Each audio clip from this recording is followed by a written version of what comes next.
Hai, Assalamualaikum sahabat fisika. Balik lagi nih sama saya, Nola Lolita, mahasiswa pendidikan fisika 2018. Kali ini kita akan membahas, menganalisis kedalaman dan juga keluasan materi hukum Newton. Analisis materi, kedalaman, dan juga keluasan serta simulasi pembelajaran hukum Newton. Adakah yang tahu tujuan pembelajaran kita hari ini?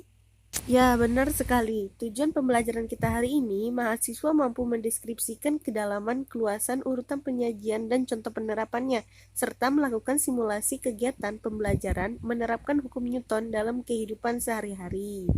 Nah, kedalaman materi yaitu rincian materi yang diberikan secara lebih mendetail, sedangkan keluasannya ialah ruang lingkup atau pencakupan materi yang dibebankan pada KD dan jenjang tertentu. KD Fisika SMA dan juga materi akan kita bahas. Pertama, menganalisis hubungan antara gaya, massa, dan gerak benda. Yang kedua, merencanakan dan melaksanakan percobaan untuk menyelidiki hubungan antara gaya, massa dalam kehidupan sehari-hari. Nah, materinya yaitu tentang hukum Newton, tentang gerak dan penerapannya. Urutan penyajian pada hari ini yaitu seperti yang ada pada layar, dapat kita perhatikan dari yang pertama sampai yang terakhir. Urutan penyajiannya sesuai dengan peta konsep yang ada. Nah, kali ini adik-adik tahu tidak apakah gerobak yang ditarik ataupun didorong akan selalu bergerak? Nah, seperti pertanyaan tadi, apakah gerobak yang ditarik ataupun didorong akan bergerak?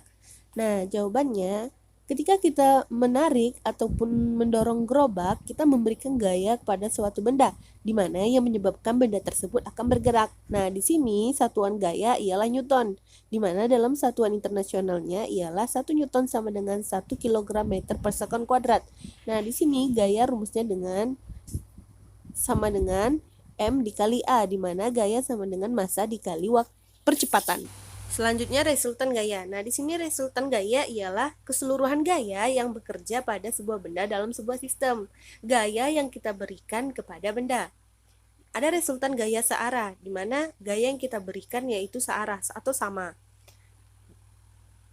Di mana kita dapat melihat resultan gayanya dengan atau sama dengan gaya totalnya, di mana gaya pertama ditambah gaya kedua ditambah gaya ketiga dan begitu seterusnya. Dan yang kedua ada resultan gaya berlawanan arah. Nah, gaya yang berlawanan arah ini yaitu gaya yang diberikan itu berlawanan arah. Ada yang satu ke kanan dan satu yang ke kiri. Dengan resultannya yaitu gaya pertama dikurang gaya kedua. Jika gayanya yang pertama lebih besar, maka dia akan bergerak ke arah kanan. Sedangkan jika gaya yang keduanya lebih besar, maka dia akan bergerak ke arah kiri. Macam-macam gaya. Pertama yaitu gaya berat. Apa yang menyebabkan terjadinya buah apel itu jatuh ke bawah? Nah, ialah gaya berat atau gaya gravitasi bumi yang bekerja pada suatu benda atau gaya yang selalu mengarah kepada bumi. Seperti animasi gajah di samping, di mana gajah itu jatuh ke bawah karena gaya berat atau gaya gravitasinya yang berada di pusat bumi. Kedua yaitu ada gaya normal. Gaya normal itu selalu tegak lurus terhadap gaya berat. Nah, gaya normal ini gaya reaksi dari gaya berat yang dikerjakan benda terhadap bidang tempat bendanya terletak. Nah, seperti kita lihat pada gambar A, B, C. Nah, gambar A itu bendanya berada di atas bidang. Yang ketiga itu ada gaya tegangan tali. Nah, gaya tegangan tali ini adalah gaya yang terjadi pada tali, pegas, atau batang yang ujung-ujungnya dihubungkan dengan benda lain. Nah, di sini dapat kita lihat pada gambar, yaitu pada gaya tegangan tali yang jika dia tegangan talinya hanya dihubungkan dengan satu katrol, maka tegangan talinya biasanya diabaikan ataupun sama. Yang keempat ada gaya gesekan. Nah, gaya gesekan yaitu gaya yang melawan gerak relatif dua benda, di mana gaya gesekan dia biasanya bertolak dengan gaya gerak benda tersebut. Misalnya benda bergerak ke kanan, berarti gaya geseknya bergerak ke arah sebaliknya. Nah, di sini gaya gesek itu ada gaya gesekan antara zat padat dengan zat padat seperti balok dengan papan. Terus kemudian yang kedua ada gaya gesekan antara zat padat dengan zat cair seperti kita mengendarai speedboat. Nah, kemudian gaya gesekan itu ada dua. Pertama gaya gesekan statis, di mana yang bekerja antara dua permukaan benda dalam keadaan diam relatif satu dengan yang lainnya. Kita lihat sesuai di gambar. Nah, jika gaya gesekan statisnya itu lebih kecil, maka dia itu tidak akan bergerak ataupun benda itu akan diam. Nah, yang kedua ada gaya gesekan kinetik. Nah, di mana biasanya gaya gesekan ini jika Fk-nya tuh lebih besar, lebih kecil atau sama dengan mu K dikali N. Nah, di mana biasanya Fk ini, maka bendanya itu gaya gesek benda yang bergerak. Selanjutnya kita masuk tentang hukum 1 Newton. Nih, siapa yang tahu bunyi hukum 1 Newton? Ya, benar sekali. Ialah sebuah benda akan tetap diam atau bergerak dengan kecepatan tetap. Nah, jika tidak terdapat gaya atau resultan gaya yang bekerja pada bendanya. Nah, setiap benda akan tetap bergerak dalam keadaan kecepatannya itu 0. Dan dia akan diam, benda yang diam akan tetap diam. Nah, di sini rumusnya sigma F sama dengan 0 untuk benda diam atau bergerak lurus beraturan. Nah, hukum 1 Newton ini disebut juga dengan hukum kelembaban loh. Coba adik-adik lakukan apa yang terjadi pada silinder jika kertas ditarik dengan 1 kali hentakan dan juga dengan tarikan perlahan. Coba deh adik-adik persiapkan, yaitu ada gelas, kemudian ada logam, ataupun uang koin, kemudian ada juga kertas. Nah, kita amati apa yang terjadi. Nah, dari percobaan yang telah kita lakukan, kita dapat yang pertama, jika kertas kita tarik dalam 1 kali hentakan dengan cepat, maka yang akan terjadi, logam silinder tidak akan bergerak, tetapi akan tetap pada posisinya dalam keadaan diam. Nah, yang kedua, jika kertas yang kita tarik secara perlahan, maka yang terjadi ialah silinder akan ikut bergerak bersama dengan kertas yang kita tarik secara bersamaan. Nah, yang kedua yaitu hukum 2 Newton. Ialah percepatan yang dihasilkan oleh resultan gaya yang bekerja pada suatu benda berbanding lurus dengan resultan gayanya, searah dengan gaya dan berbanding terbalik dengan massa bendanya. Nah, di sini dapat kita lihat rumus dari hukum 2 Newton, yaitu sigma F sama dengan M dikali A. Atau A sama dengan sigma F per M. Nah, biasanya itu dengan sigma F-nya itu pada bidang miring, pada aplikasi bidang miringnya, kita bisa menentukan arahnya misalnya terhadap sumbu X ataupun terhadap sumbu Y. Nah, secara sistematis, bila sebuah benda yang bekerja, gayanya yang tidak seimbang, maka akan menyebabkan perubahan kecepatan gerak benda tersebut. Seperti gambar yang pada mobil. Yang ketiga ada hukum 3 Newton. Di sini hukum 3 Newton ya jika dua buah benda berinteraksi, maka gaya pada benda satu sama dengan berlawanan arah dengan gaya benda yang lainnya. Seperti pada gambar di mana gaya aksi yang diberikan oleh seseorang mendorong dinding, kemudian gaya reaksi yang diberikan oleh benda terhadap orang tersebut. Nah, sehingga gaya aksi itu berlawanan dengan gaya reaksi, atau gaya aksi sama dengan means gaya reaksi.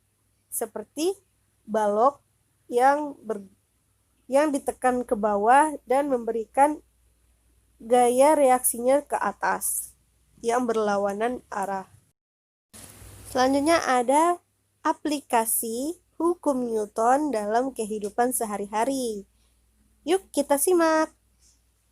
Yang pertama yaitu gerak benda pada bidang datar. Nah, kita lihat pada balok di samping, kita umpamakan bidangnya mendatar yang licin. Nah, jadi di sini gaya geseknya tidak mempengaruhi. Nah, kita lihat pada sumbu FY. Nah, di sini pada sumbu FY yaitu sumbu yang tegak lurus ke atas. Di sini kita sigma FY sama dengan N dikurang W. Kenapa N dikurang W? Karena gaya normalnya menuju ke atas sedangkan gaya beratnya menuju ke pusat bumi. Nah, yang kedua yaitu kita lihat pada sumbu X-nya, di mana sumbu X-nya yaitu ada gaya. Kita tahu gaya ialah M dikali A, jadi sigma Fx sama dengan M dikali A. Jadi, untuk kita mencari percepatannya, tinggal A sama dengan M dikali gaya. Nah, yang kedua ada gerak benda pada bidang miring. Nah, kita perhatikan, di sini bidang miringnya. Kita lihat komponen gaya berat W pada sumbu Y. Di sini ada W pada sumbu Y sama dengan W cos alfa sama dengan atau M dikali G cos alfa. Balok tersebut tidak bergerak ke arah sumbu Y sehingga AY-nya sama dengan 0. Nah, Sedangkan terhadap sumbu X-nya, kita lihat komponen-komponen yang ada pada sumbu X-nya, yaitu sigma Fx, di mana ada M dikali G dikali sin alfa.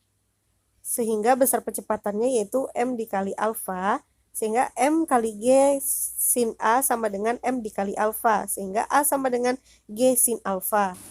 Nah, yang ketiga, gerak benda yang dihubungkan dengan tali melalui sebuah katrol.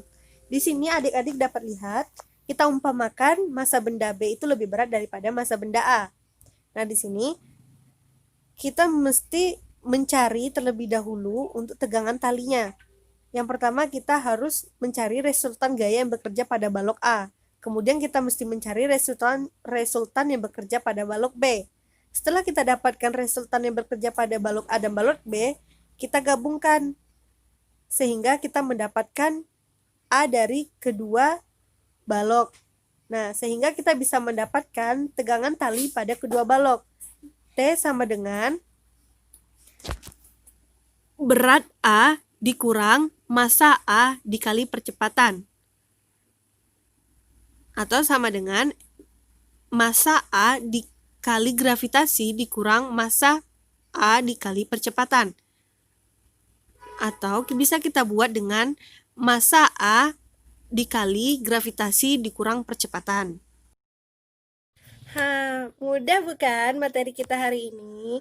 Jadi untuk adik-adik lebih belajar lagi di rumah ya. Dan untuk kedepannya kita akan membahas materi-materi yang lebih menarik lagi. Sekian dari saya, bye-bye.